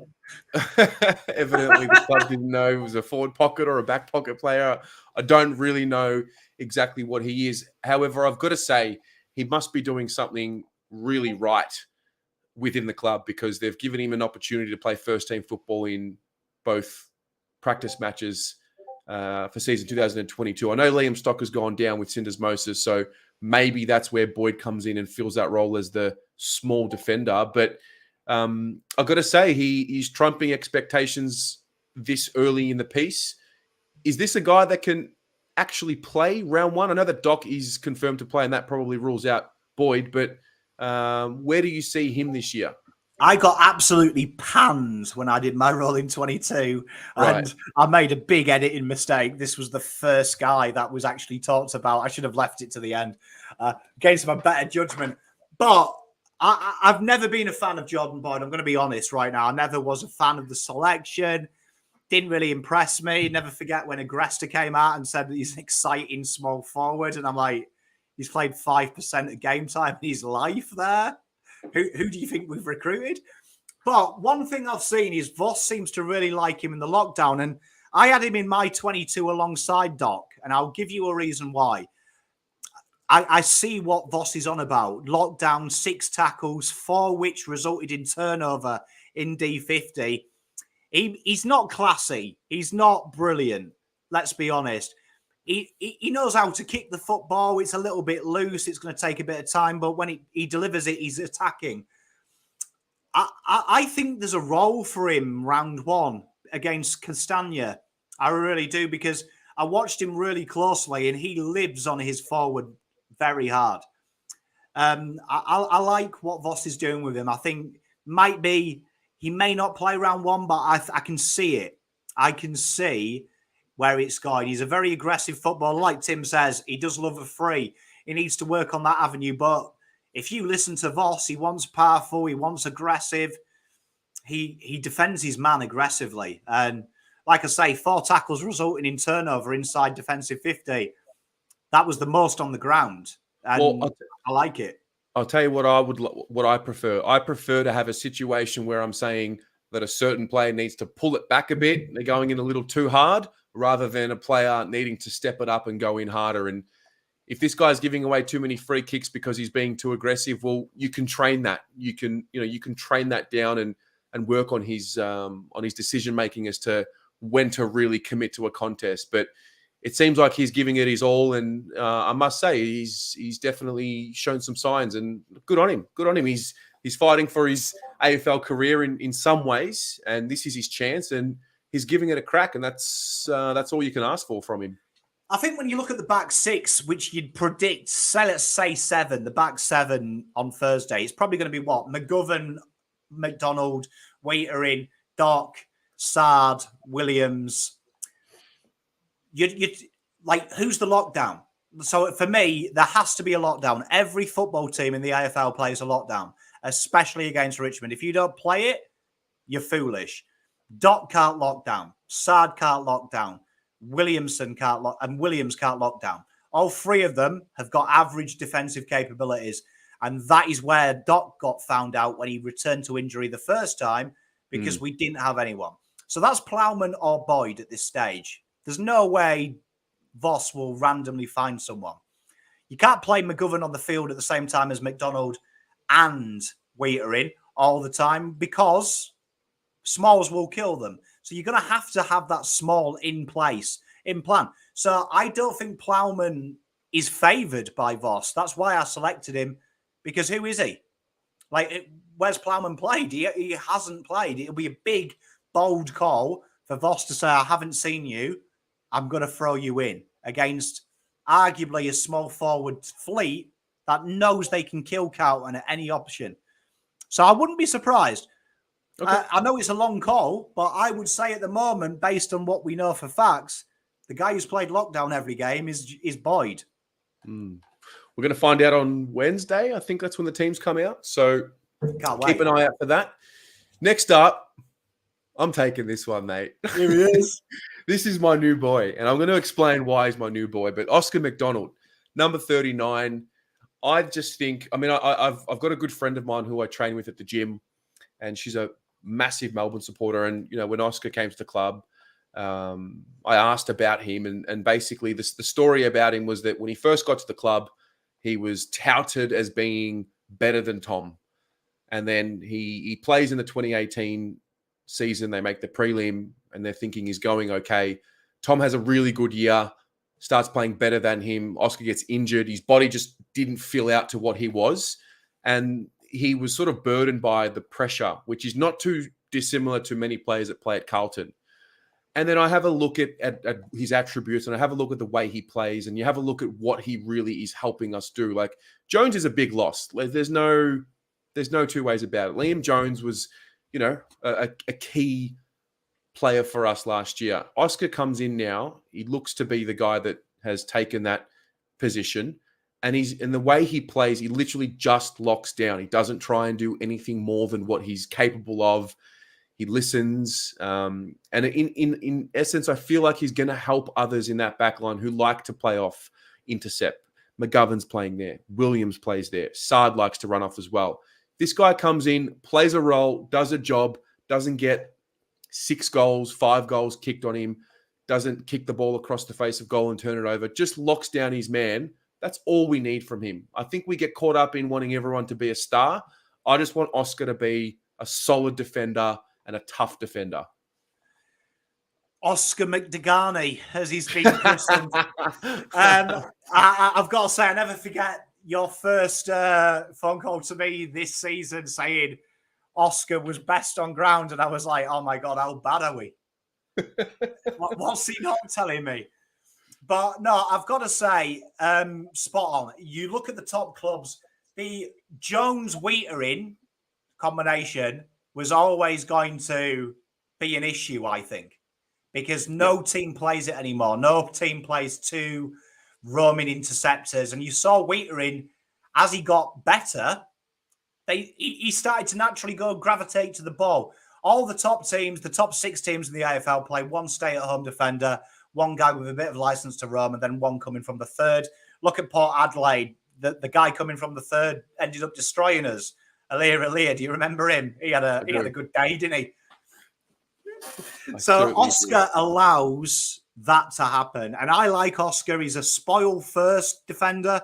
I thought you saw it against Melbourne, how that worked with Sard, how that's really good. He doesn't look to mark the ball all the times. He's safety first. I like that because then Sard was roaming to them crumbs.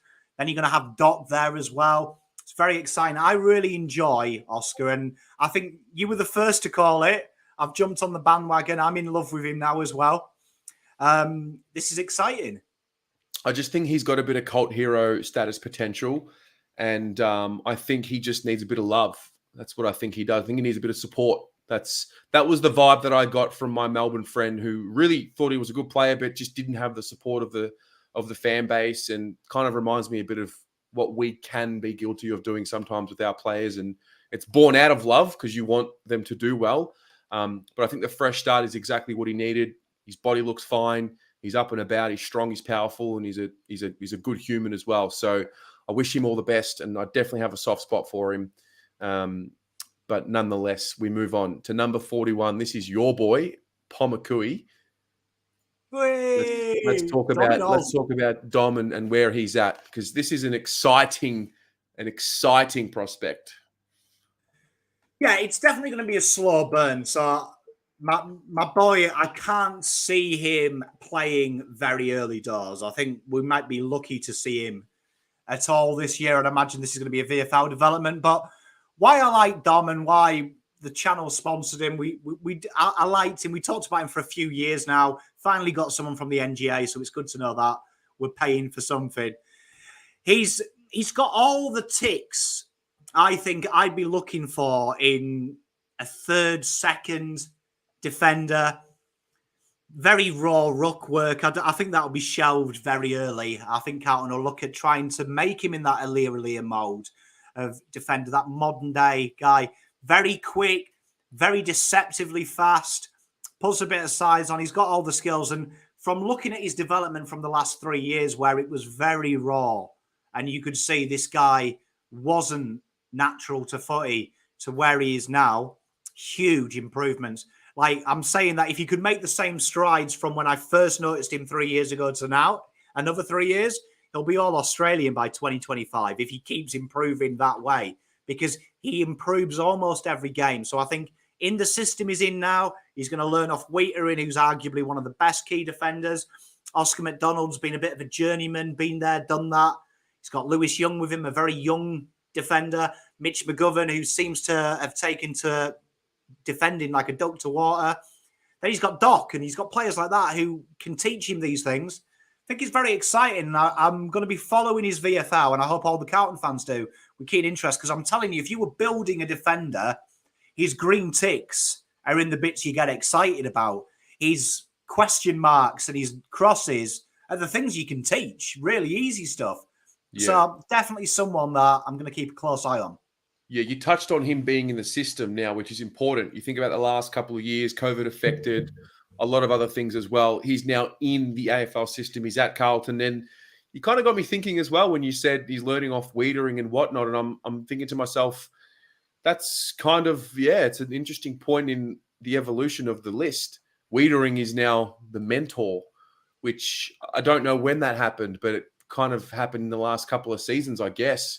But Wheatering as someone to learn off. I think you mentioned Oscar McDonald, a journeyman as well. I think you get the best of both worlds, one being a highly touted, super talented player that had to work hard and had his shortcomings and worked on them in Wheatering, and then Oscar McDonald as well, who not as highly touted, but definitely a journeyman as well. And, Mitch McGovern, another one who's needed to change position to hopefully find some form.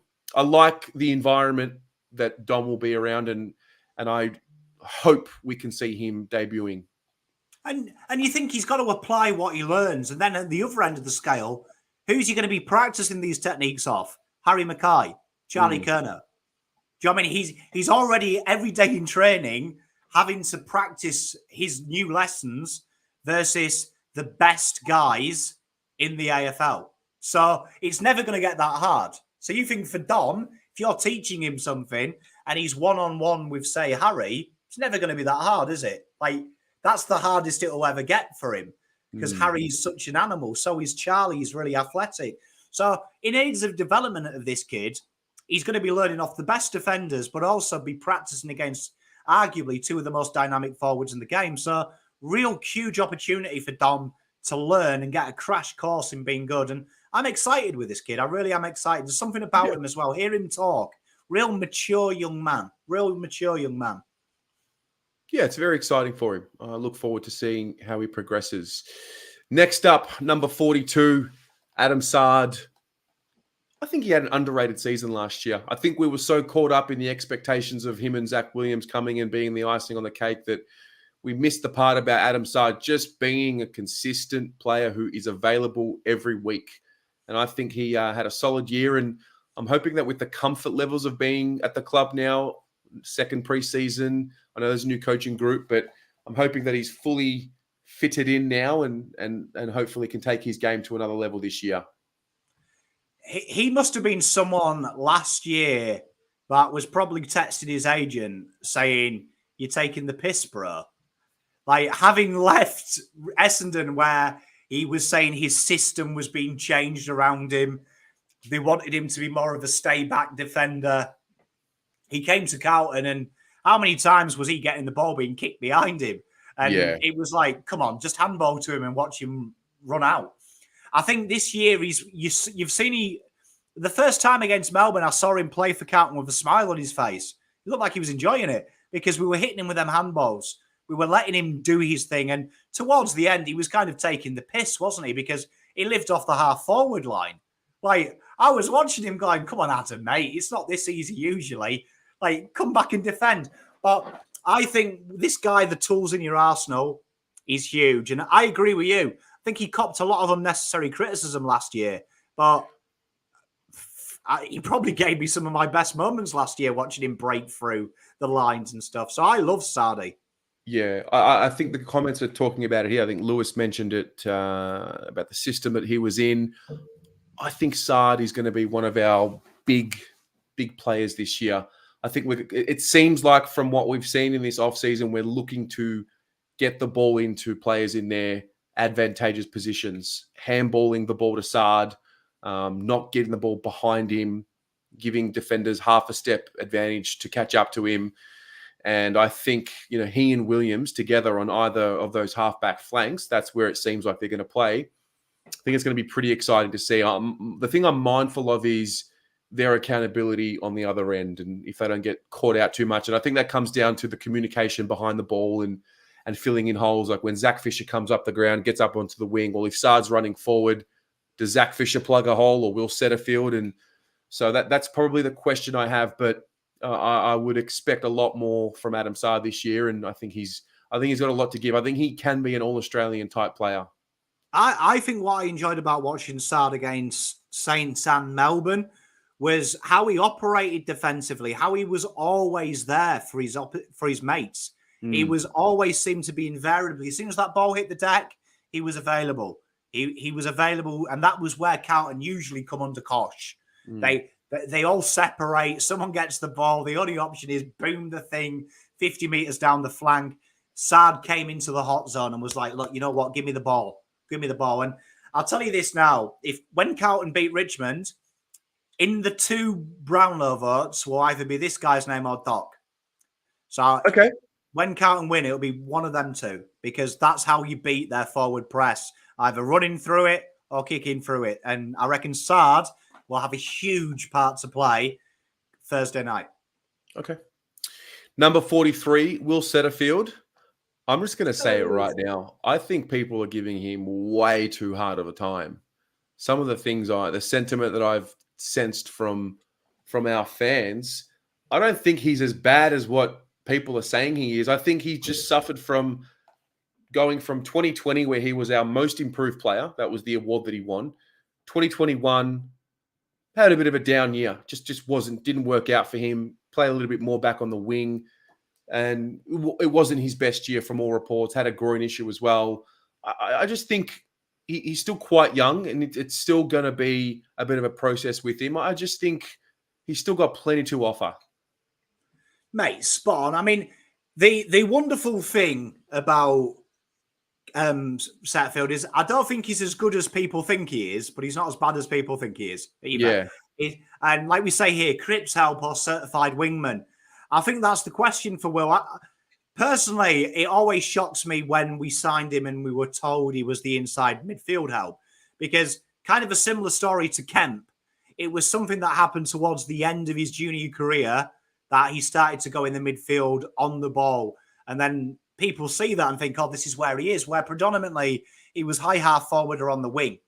And I personally think that's where Setterfield plays his best football. I think it is out in the open.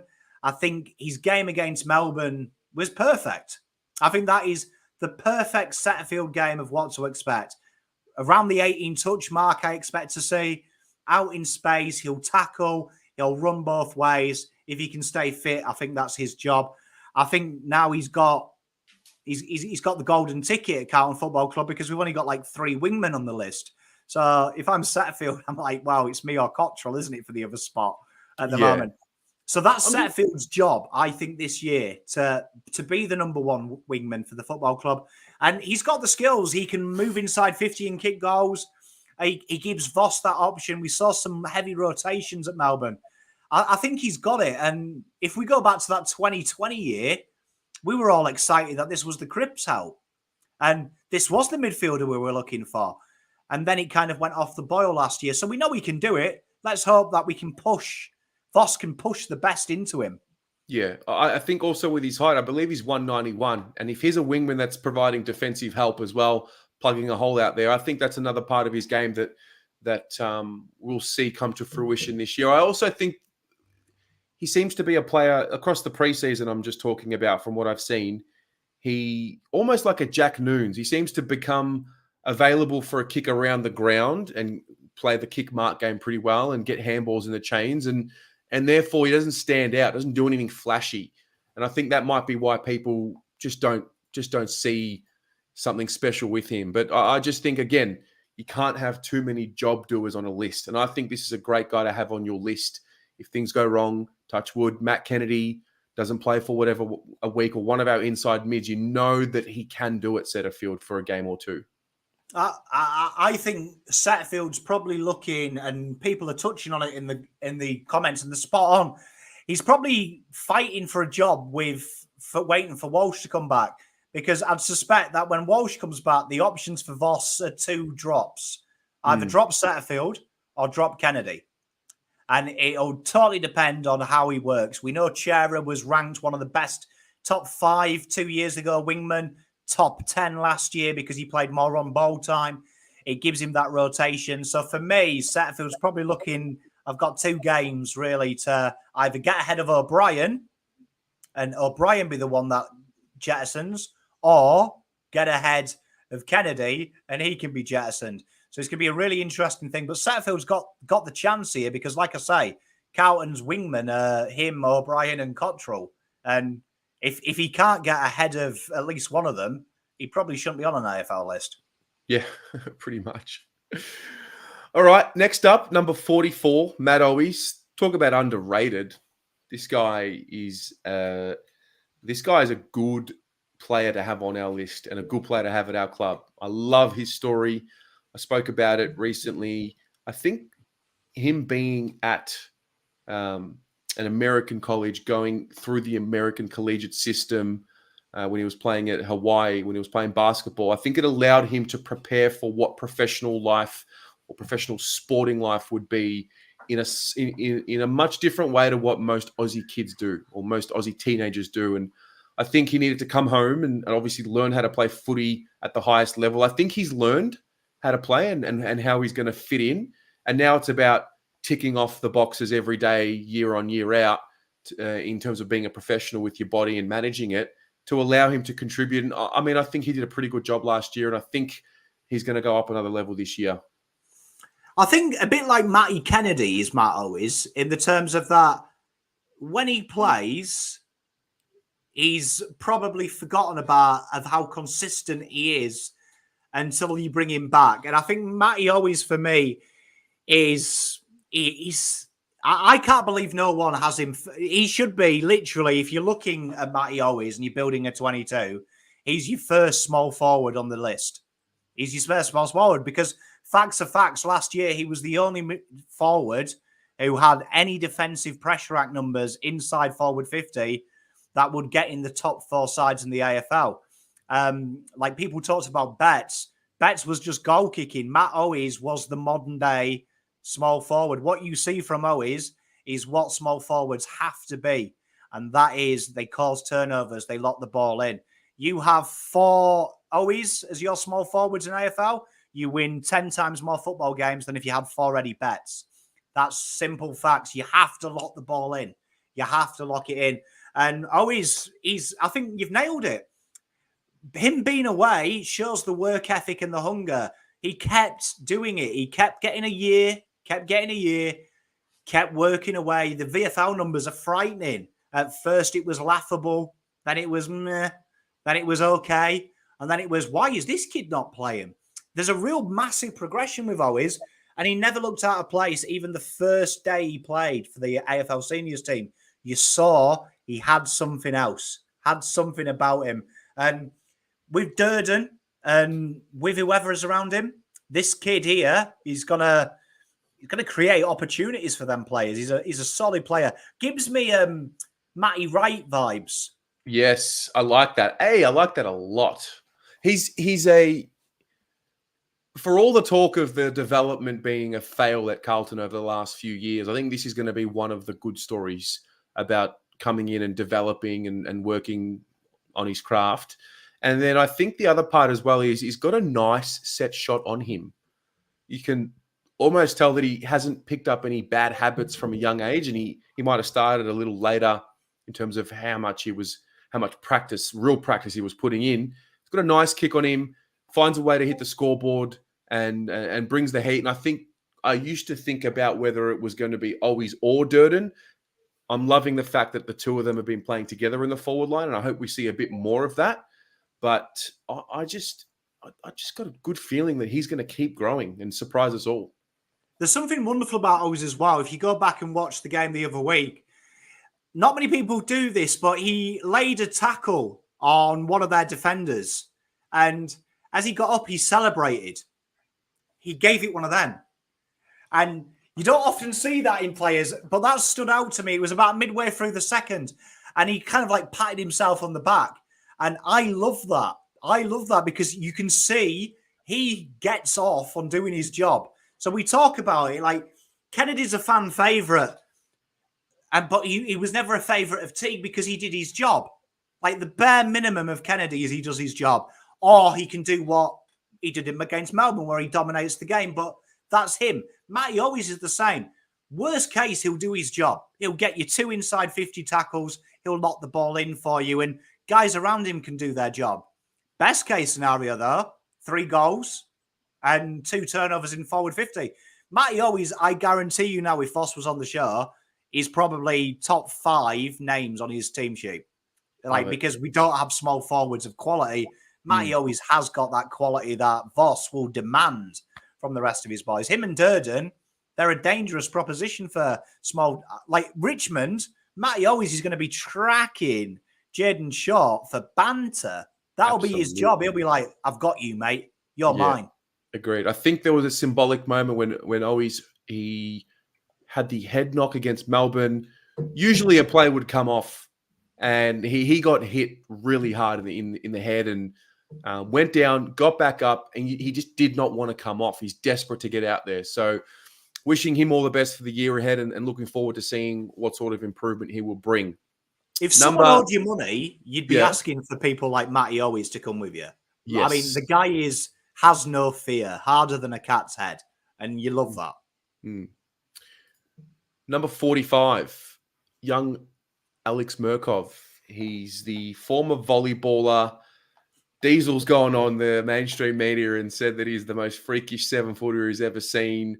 Seemingly going to be a prospect, a development player. We're going to work with him over the next, I would assume, 2 seasons at least. Seems to have some nice attributes from the outside looking in, and what I'm about to say is based off really, I mean, I'm a little bit misinformed because I'm not on the inside of the club, and I think that goes with most of what we talk about here. But just from the outside looking in, it seems like he's not quite ready to play in the AFL just yet. But hopefully by the end of this year, if not start of next year, mid-year next year, he could be a serious piece to the puzzle. I think it's like honestly, thank Christ the club did the right thing and they delisted Josh Cripps, because this is the guy you plough that time into. So like I said with Josh Cripps, 2-3 years minimum for him to play. Murkoff is a freak. Like you look at his attributes, 210 centimeters and 104 kgs, and the reports are it was something like 4% body fat. Wow. So think about that. That's like, you're talking like this guy's a relation of Shrek with them attributes. He's rock solid. And then you watch volleyball. So we've got there. I'm really proud of this title as well, people. Volleyballer to bowler. I'm so proud of that. I smiled. But it's very similar in the facets that the hardest part of rucking, genuinely when they convert someone, is the ability to time a leap to a ball. Well, you think a volleyballer is timing a leap to a ball that isn't under any control. It's under the oscillation of the opposition. So I think he's got bare essentials there that excite me. And then I think we've got Matty Cruiser, who was very similar to Alex Murkoff in the terms of he's very agile for his size. He moves really smoothly for a guy of his size. Perfect person for him to learn off, because that's what Murkoff is going to have to learn. Because people forget, it's very simple being a ruckman standing there and tapping down. Look at all the modern ruckmen in today's game, though. Your Gorms. They're like endurance runners, agile and athletic. So you've got to be able to keep up with them. If you can't, you've got to do what Carlton did with Pitternet and Gorm.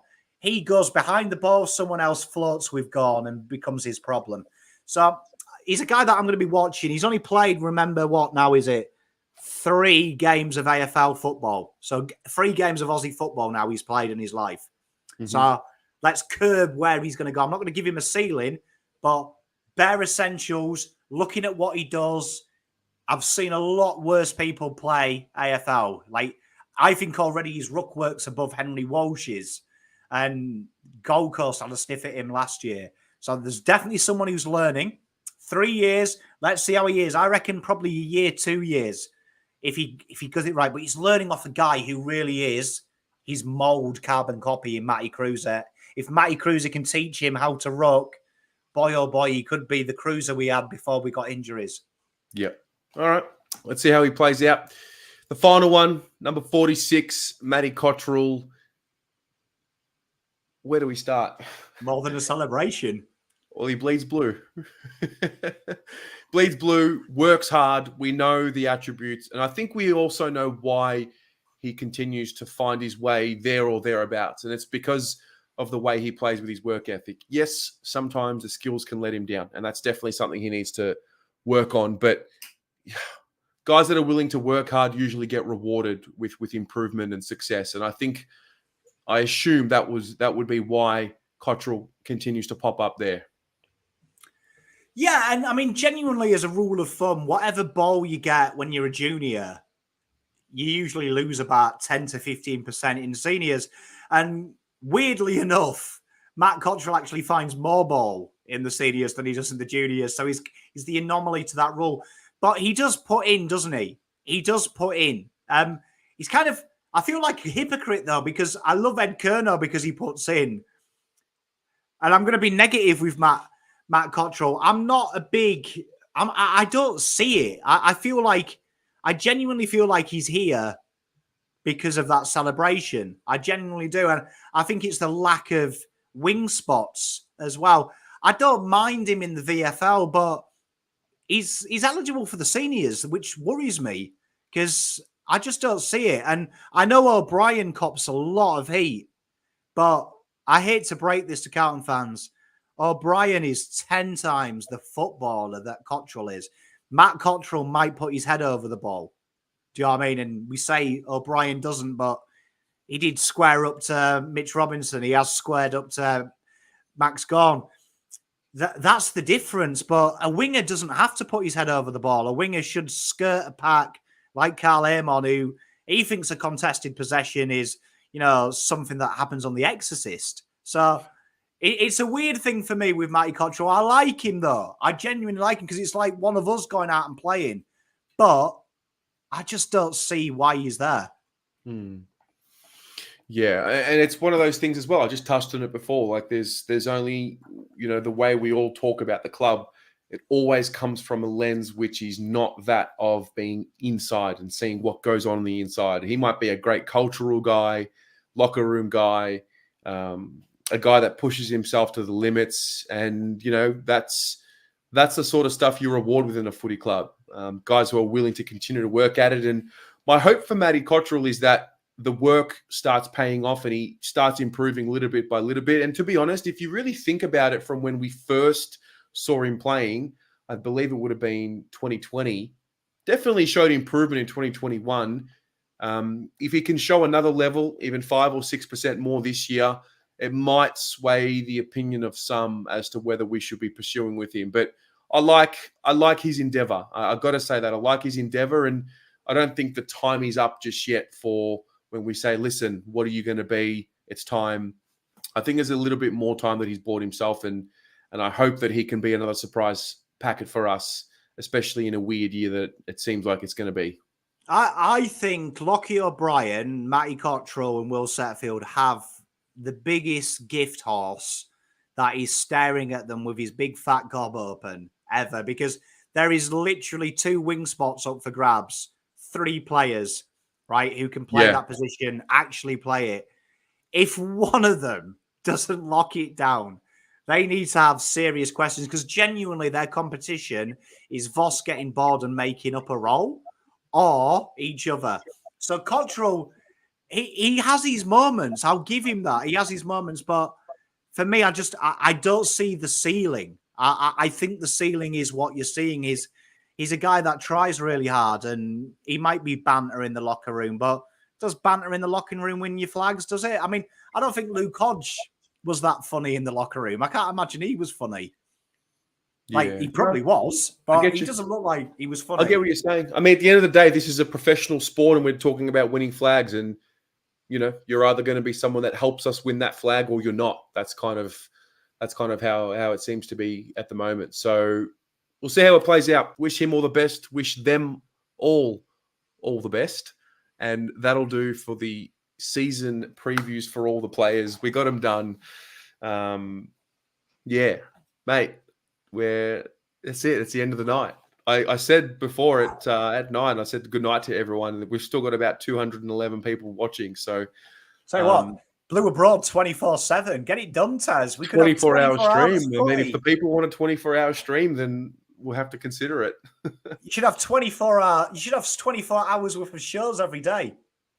We will get there. Slowly but surely, we will get there. I had a look at the stats today on the Blue Abroad channel, actually. Look at this. Oh, dear. 40% of you that watch on this channel are not subscribed. This will be the one and only time I ask. Please hit the subscribe button. It is the easiest, freest thing that you can do to help the channel grow. And the other thing as well, if you subscribe to the Blue Abroad channel, if you're not, also head over to Pommy and Oz's channel. He's about to hit 2,000 subscribers, which is a phenomenal achievement. So before we go tonight or after this, make sure you go and show him some love. Hit the subscribe button and help him grow as well. And that's all. Pommy, we are back, baby. We're back. Mate, what an insane pre-season, eh? And now we're finally here. And thank you to everyone as well. 7 off 2,000 now. I can't believe if we hit 2,000 before one run, it's going to be very hard for me to keep my clothes on in the live stream. There's got to be 7 of you watching that can hit subscribe. There has to be. There has to be. Oh, mate. But no, thank you very much. But I'm super stoked, super excited. This is a big year because we've had what? We've been doing this together now, Terry, what? 2 years, 3 years? 20. Wouldn't it be nice to stop being shit? Yeah. Your first video was the Essendon game 2019. You're like, oh yeah, it's your favorite Pom. Oh dear, what a melt! Look at you now. Look at you now. what You got a polo on. You got your hair slicked. It's looking Do you know what I good, mean? mate. We've got designer fucking labels being Oh. rocked. Complete sellout. This We've all changed. I've got to shout out as well. No one, I don't know, he won't be watching. His name is Ben Boma. I went and watched Ben Boma play yesterday. German DJ, unbelievable music. I wore a kimono, believe it or not. Just the vibes were flowing. He did. He sent me a picture as well, and I was like, "What the fuck is going on?" So it was good. Actually, got me pumped up. I think live music, it being back, is an important part for us as well. I'm a big fan of getting out and about and catching a vibe. So that was fun. But Pommy, we will see you on the watch along Thursday night, which will start at 7:40 p.m. here on the channel. The game will start at 7:50, and then the fan cams will be on that night as well. So so bring the heat. I know you will, and let's have a great season, mate. Let's go Blues. All righty.